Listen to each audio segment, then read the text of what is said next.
Selamat sore Om Hars. Selamat sore Bapak MP. Apa kabar? Baik sekali. Alhamdulillah. Selamat datang di Hars Garden Sumba. Sama-sama. Welcome to Hars Garden Sumba. Pemirsa, sore ini kita kembali ketemu dengan Om Hars Hartono Lokojoyo, manusia unik yang terdampar ke muka bumi. Om Hars. Iya Bapak. Kali ini saya ingin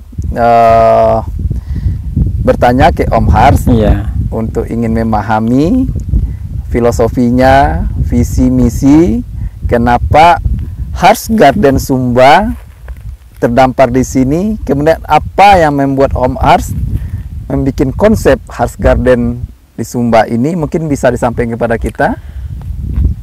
Filosofi kami itu ya, kami ingin alam itu lestari, itu saja yang pertama. Terus yang berikutnya bagaimana Bapak? Yang kedua? Oh, alam lestari filosofisnya ya. Nah, kemudian Om Hars menemukan lokasi seperti ini kan berarti udah mempunyai mimpi, mempunyai kedepannya mau seperti apa begitu kan? Kira-kira ini awalnya kami itu pengen supaya Indonesia itu juga tidak melulu di pariwisata Indonesia tidak dikuasai oleh asing. Oh iya. Makanya ketika awal rencana kami membeli tempat ini, itu juga kami ingin mengedukasi masyarakat di bidang pariwisata juga ke depannya. Jadi supaya tanah Sumba ini tidak dijual seperti yang saya ketahui di Bali, seperti itu. Gitu ya. Nanti pada akhirnya orang Sumba itu tidak memiliki tanah ini lagi gitu loh. Jadi seperti itu. Oh, ingin melestarikan alam Sumba, melestarikan alam Sumba, memberikan ya? Edukasi kepada masyarakat ke depannya. Karena Bali mungkin mayoritas mungkin ya dikuasai oleh orang tanda asing, kutip. ya. Oh ya, mungkin ya teman-teman yang berada di luar Indonesia begitu ya. Seperti itu. Nah, sehingga ya, tinggal budayanya, adatnya, tapi mungkin secara fisik bangunan tanah itu sudah dikuasai oleh itu. Bukan penduduk Bali begitu ya. Itu yang pertama filosofisnya. Oke, yang kedua ini kan mengambil pemandangannya pas nih di lembahnya, bukit-bukit pegunungan ini. Ini apa? Bagaimana nih apanya? Ya, saya beruntung sekali untuk menemukan tempat ini. Terus kemudian tempat yang tandus. Jadi kita pengen sedikit membuka mindset masyarakat bahwa bertani itu harus di tempat yang subur, harus perlu mungkin syarat khusus misalnya. Tapi di sini saya akan membuktikan bahwa di bebatuan seperti ini pun saya bisa bertani. Begitu. Saya bisa bercocok tanam. Mungkin bisa dilihat itu ini kan hanya batu-batu semua ini. Ini batu bata ya, Marsnya? Iya. Batu-batu. Dan minim sekali air. Oh iya ya, minim sekali air. Ini batu ya. Iya. Jadi Om Hars ingin membuktikan bahwa di sini pun juga bisa untuk bertani, berkebun, bisa.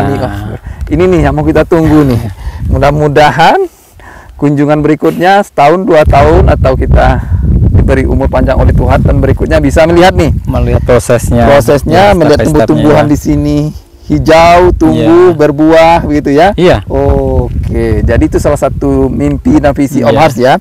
Yang dari tanah berbatu yang dikatakan tandus bisa bertumbuh tanam-tanaman begitu ya. Oke Om Hars.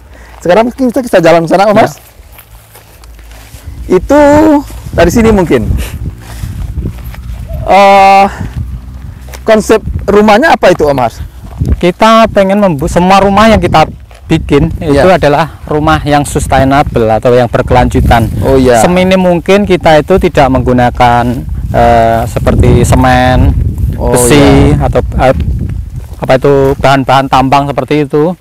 Begitu ya. Kita membuat rumah itu yang bahannya alam. Ya, seperti rumah bambu, rumah kayu itu rumah yang paling sustainable menurut saya.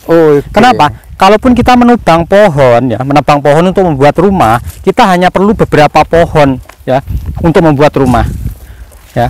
Dan dalam seumur hidup kita, manusia itu hanya perlu membuat rumah 1 kali, maksimal 2 kali saja, ya toh.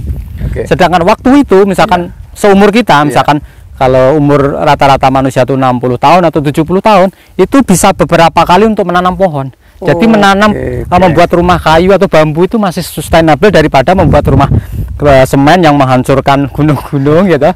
Kemudian dibawa ke sini tempat yang jauh ya. Itu kan menggunakan bensin, menggunakan solar, menggunakan bahan bakar gitu. Merusak itu ya. Oh, jadi membuat rumah bambu, rumah kayu itu lebih sustainable menurut saya ya. Jadi tidak apa yang saya katakan tidak 100% itu menurut saya. Jadi membuat rumah bambu, membuat rumah kayu itu lebih sustainable dibandingkan membuat rumah yang rumah bambu. Ya. Ini konsepnya apa? Rumah adat atau arsitekturnya apa ini, Om Hars? Ini bukan rumah adat, ini hanya desain saja, menyesuaikan tempat ini. Artinya menyesuaikan tempat ini karena tempat di sini ini kan tidak ada, kita di bukit dan anginnya kencang sekali ya. Maka desainnya itu saya buat sekokoh mungkin. Jadi saya berpikir bagaimana caranya membuat rumah yang kokoh ketika angin besar sekalipun itu tidak masalah. Seperti itu. Makanya tapi unik ya. Iya. Tapi unik ya. Ini full bambu ya. Kecuali lantainya kita menggunakan batu kayu, sini ya. Iya. Jadi memanfaatkan sumber daya yang ada di daerah ini gitu ya. Sini. Bambu dari daerah sini. Dari Sumba juga. Batunya pun batu-batu dari sini batu ya. Dari sini saja. Batu dari tidak sini. Beli dari tempat boleh lain. Kita lihat rumahnya.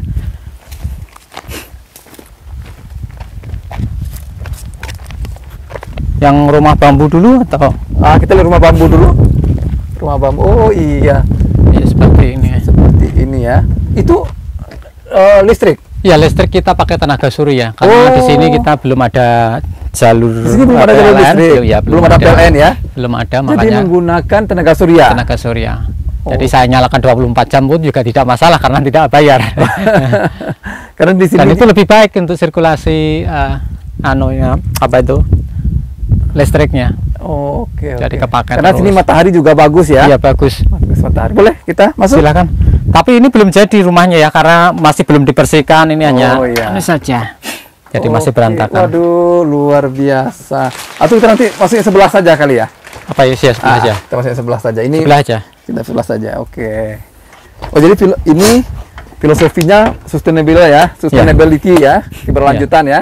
Memang menggunakan bahan-bahan yang ada di alam sini. Ya, dari tempat sini saja. Tempat sini, bambu, kemudian kayu, kemudian batu-batunya, begitu Om ya. Ini enak kali nih tempat duduk-duduk. Ya, ini bisa untuk nongkrong, menikmati suasana bukit di sana. Terus bisa tempat untuk yoga, meditasi ya. Bangun tidur. Oke. Boleh kita lihat rumah di sebelah? Silakan.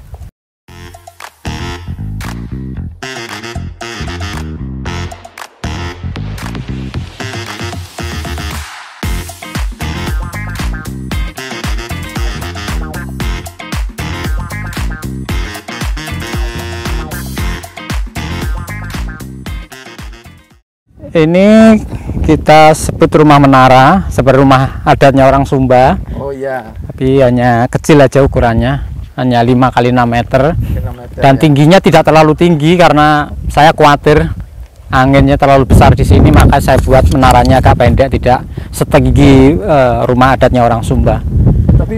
Tapi desain dalamnya sama seperti punyanya orang Sumba ya, desain dalamnya, konstruksi dalamnya.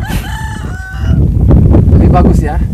Ya, ini saya desain supaya tamu yang menginap di tempat ini bisa menikmati pemandangan ini dari tempat tidur. Jadi untuk menikmati keindahan alam ini tidak perlu keluar rumah, hanya buka saja gordennya sudah bisa menikmati. Tadi saya lihat di Facebook sudah ada yang posting tuh dari dalam melihat keluar tadi saya lihat. Oke. Jadi seperti kalau itu rumah. Yang ini rumah batu yang tempat yang saya tinggali. Ini rumah pribadi saya. Nah, boleh silahkan masuk kalau kita lihat dari sini aja. Ya, nggak apa-apa, silakan.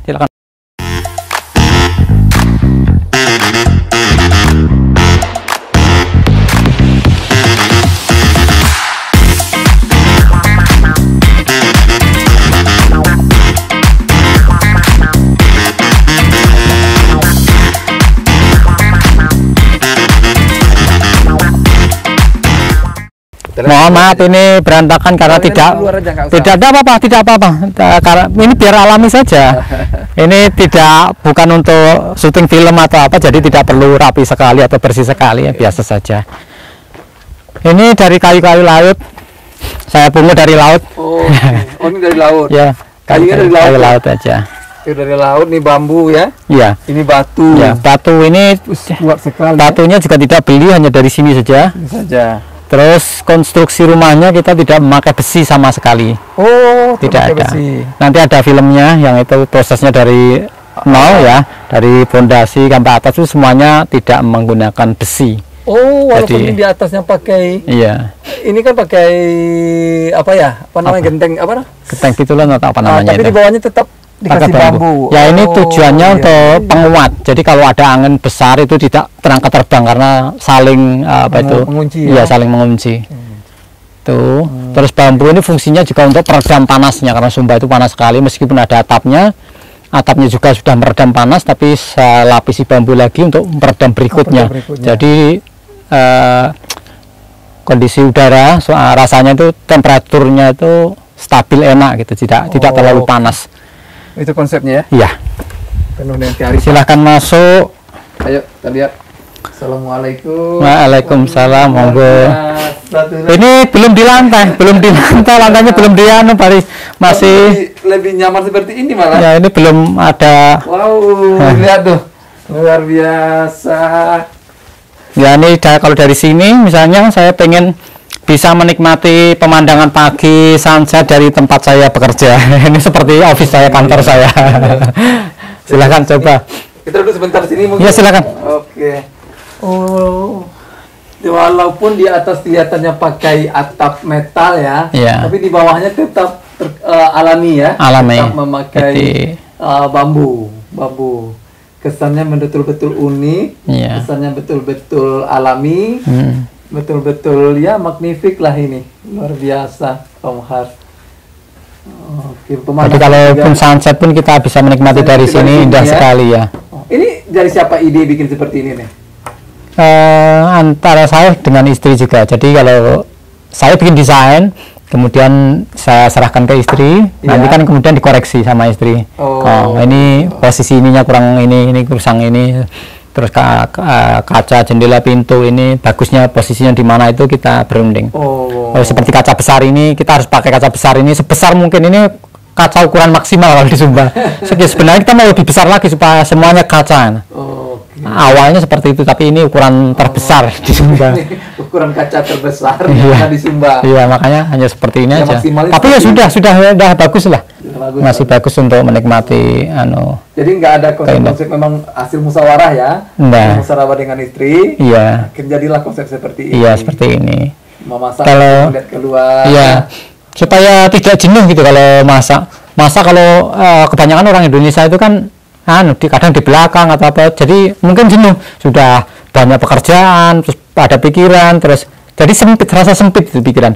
Jadi kalau kita masak sambil melihat pemandangan seperti ini kan luas, rasanya kok stresnya itu nggak begitu nggak begitu kuat tekanannya.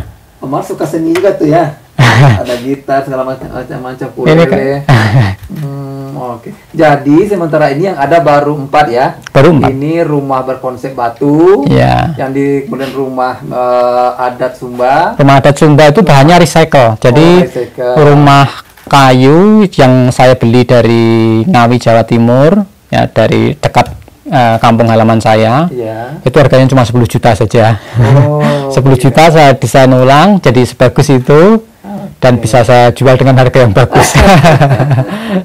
Kemudian 2 lagi rumah bambu ya. Ya, 2 rumah bambu itu awalnya. Nah, ke depan Ah, kita akan bangun rumah model-model yang lain. Jadi nanti akan ada rumah dari tanah yang bahannya dari menggunakan tanah. iya. Rumah batu seperti ini, Iya. tapi tidak menggunakan semen, tidak menggunakan besi. Kalau ini kan masih menggunakan semen ini. Iya. Nah, kedepannya rumah yang akan saya bangun itu tidak menggunakan semen sama sekali, Tanah. tanah Kan saja di sini perakatnya. tanah susah sih ini. Bagaimana cara Omar Santi membuat tanah? Ada Dari tanah. Oh, ada banyak juga. Tanahnya bentuk tanah khusus enggak? Tanah apa saja? Tidak, ya seperti tanah untuk membuat batu bata itu. Oh. Seperti itu aja. Caranya juga serupa atau mirip membuat batu bata. Oh, dicetak Jadi, dulu? Atau langsung? tanah itu dihancurkan atau diselip, kemudian kasih air, kemudian dicampur dengan boleh dengan kulit padi, boleh dengan rumput-rumput, boleh dengan jerami, boleh dengan serbuk gergaji, macam-macam. Nah, itu nanti setelah dicampur seperti itu didiamkan beberapa hari. Nah, supaya semuanya tercampur. Nah, ini nih para pemirsa yang mau kita tunggu-tunggu dari Om Hars. Dia selalu membuat sesuatu itu dengan ide-ide gilanya, penuh dengan mimpi yang kadang-kadang kita tidak terpikirkan. Beliau memikirkan tuh, intinya beliau mau sustainability, mau berkelanjutan, tidak merusak alam, dan memanfaatkan unsur-unsur bahan-bahan yang ada dari alam ini dan sekitarnya, tidak sebisa mungkin tidak dari jauh, dan mungkin tidak dari jauh, walaupun tanah di sini agak sulit, tapi beliau sudah bermimpi, sudah membayangkan bahwa itu bisa untuk dibangun di sini. Oke Om Hars, itu rumah tanah. Rumah apa lagi? Ya, ada rumah pohon juga seperti yang saya miliki di Bali. Ya, ada. Saya sudah menginap di sana ya. Nanti ada juga rumah pohon, nanti juga ada rumah di dalam tanah, ya, harus seperti rumah hobbit. Ya, seperti itu ada juga. Terus nanti juga ada rumah dari bahan recycle yang bahan-bahannya 100% dari kita ambil dari kayu laut seperti itu. Jadi kita tidak beli, kita tidak menebang pohon, gitu. Ini dan belum itu ada gambaran nih mau bangun berapa rumah, belum ada. Ini tidak. Berapa ini aja, sambil jalan saja. Iya, sambil jalan saja. Jalan saja ya. Jadi saya itu tidak ada target harus membuat seperti ini. Inspirasi yang datang apa, ya udah buat seperti itu aja. Yang penting itu tadi, tidak merusak alam, itu aja. Nih, luar biasa ini Om Hars. Om Hars, terima kasih. Sama-sama Bapak. Itu dulu saya ingin kami ingin tahu nih konsep Hars Garden Sumba, terutama dari konsep rumahnya ya. Mungkin nanti kami ingin tanya lagi tentang konsep organik. Silakan. Kemudian kalau ada waktu mungkin kami ingin tahu juga nih Om Hars itu bisa terdampar ke sini bagaimana dulu, keluarganya, bagaimana istrinya, gitu kan? Boleh kan? Boleh sekali Bapak. Terima kasih para pemirsa, itu pertemuan kita sore ini dengan Om Hars. Semoga bisa menjadi inspirasi, menjadi motivasi untuk kita bersama, untuk kita semua, untuk menjaga alam ciptaan, titipan dari Allah Subhanahu wa Ta'ala untuk kita diami bersama. Semoga tidak rusak, semoga dapat tetap lestari, kita nikmati sampai nanti anak cucu kita bersama-sama. Terima kasih. Assalamualaikum warahmatullahi wabarakatuh. Waalaikumsalam warahmatullahi wabarakatuh.